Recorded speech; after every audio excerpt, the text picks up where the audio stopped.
Hello, hello, hello. How is everyone doing? I hope wherever this video reaches you, you're having the most amazing day. I just ask that you simply like, comment, and share these videos.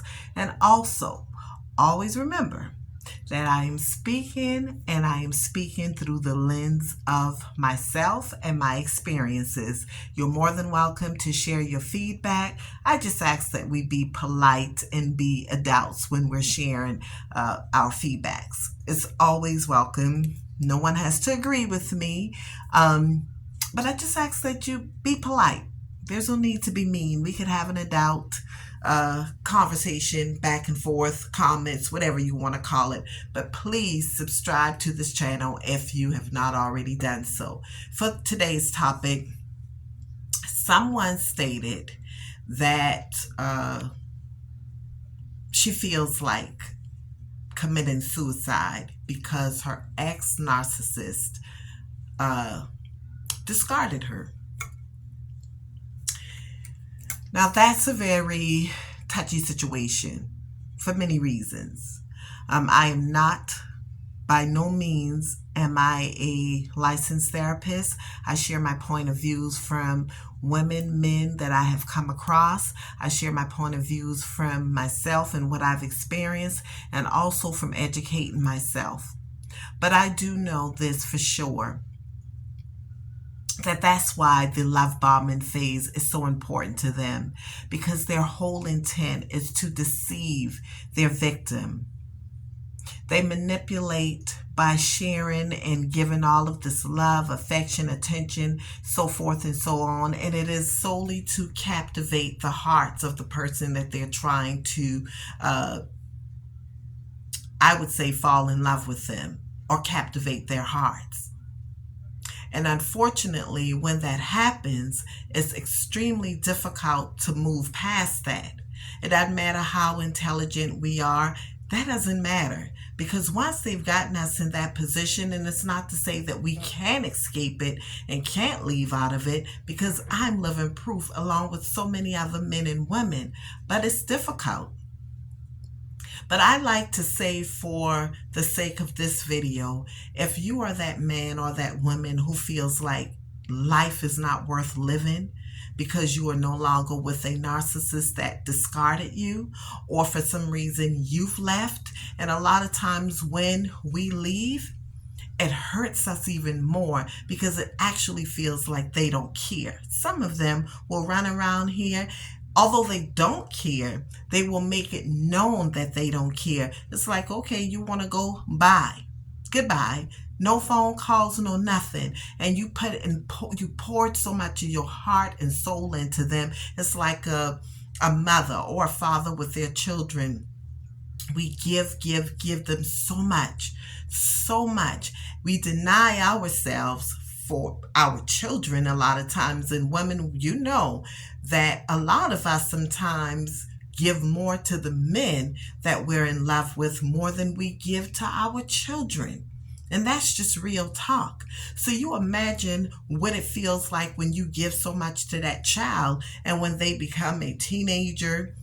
Unfortunately, I'm a substitute teacher, so some of this stuff starts at 5, 6 years old and their rebellion. But you think about the years of nurturing and giving to them, and when they turn 14, 15, 16 years old, they start acting out. They want to give you their behinds to kiss. They, will tell you blatantly, just to hurt you, you've never done anything for them. And how that makes you feel. Well, it's the same with a narcissist when they discard you, and you've given so much of your time, your energy, your money, so much of yourself, and they act as if they don't even care. And once again, I don't use that word carelessly, act, because, unfortunately, it is an act. It is an act. So let's just be clear with that. But just knowing that they don't even try to come back sometimes, it's hurtful. It's extremely hurtful. So you have to dig back deep into the root of things and the root cause of why you deem it necessary to take your own life for an individual who is giving you nothing but heartache and pain. Because just as fast as they give you the love, the affection, the attention, and all of this stuff that you so desire, they take it back from you whenever they get ready. It's like a seesaw. You're going up and down with them, but yet you feel the need to take your life. And I believe that she's not the only person who feels that way. Let me tell you something. Your life should be the most important thing. Relationship, yourself, having self-love, and having that importance of knowing that you are important enough and you should be able to exist here on this earth and be happy just like anyone else. Now, I'm not saying that it don't hurt, but we would never want to give them that much credit until we're willing to take our own life for that person who's going to go on to the next person and do the same exact thing that they've done to you to someone else. So it's all about self-caring and allowing, as I've said in my other videos, allow your heart to hurt so that that soul could heal, so that you could get better.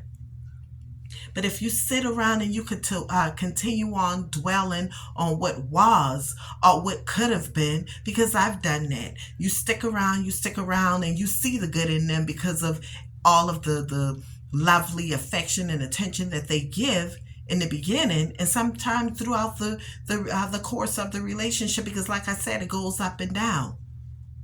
So you find yourself wanting that, and you see that in them, and it's like, I just wish I could have that back. I see the good in them.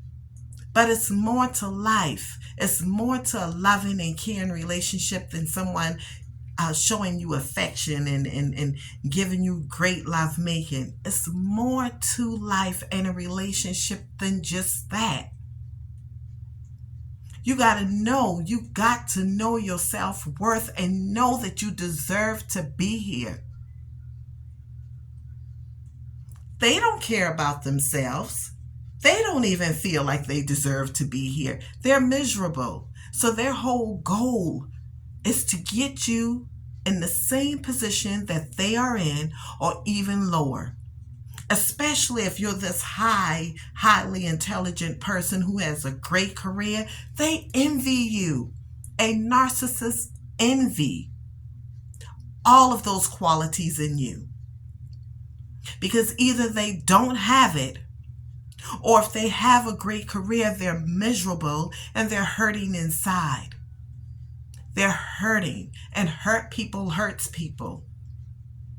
So for the message on today, find yourself a licensed therapist. Find yourself a group of men, women, strong and powerful men and women who is willing to walk you through this. I'm available. All you have to do is send me a message.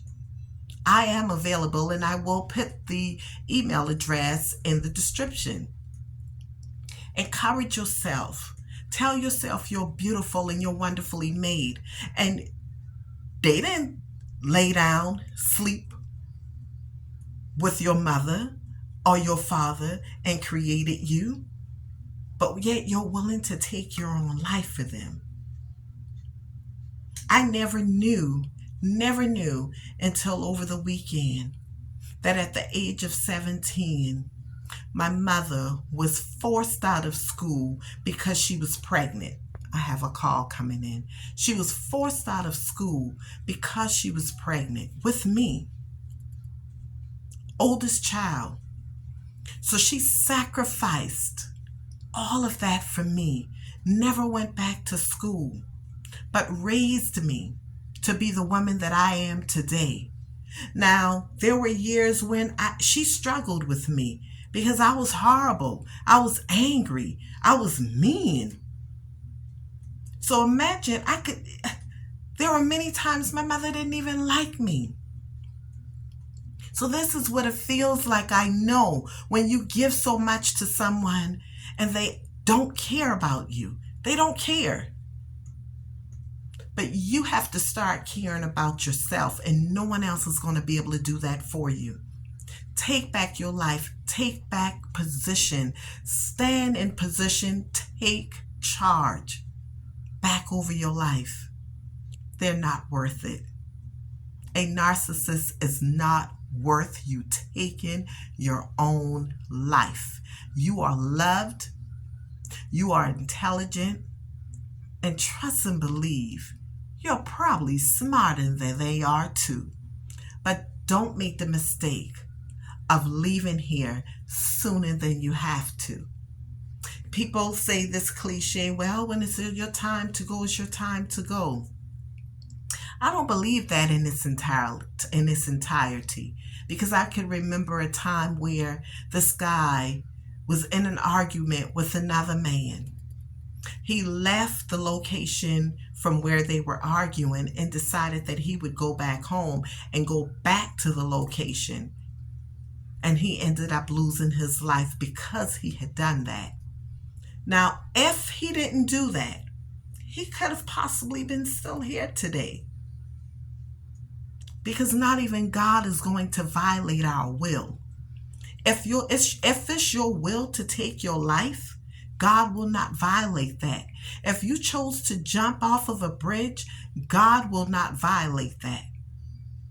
If you choose to stick a gun to your head, God will not violate your will. So that same will that you muster up to maybe decide you're going to take a handful of pills, pull the trigger, jump off of a bridge, use that same tenacity and say, I will not succumb to what this man or this woman has put me through. That's one person that you're allowing to take charge over your mind.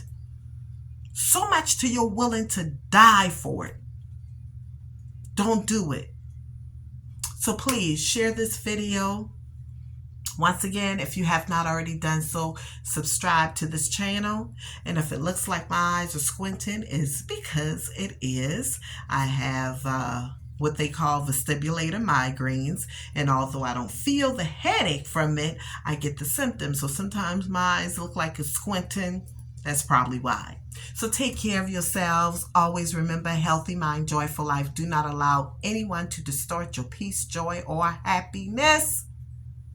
And certainly don't allow them to take you out of here sooner than God wants you to. Okay? Bye-bye.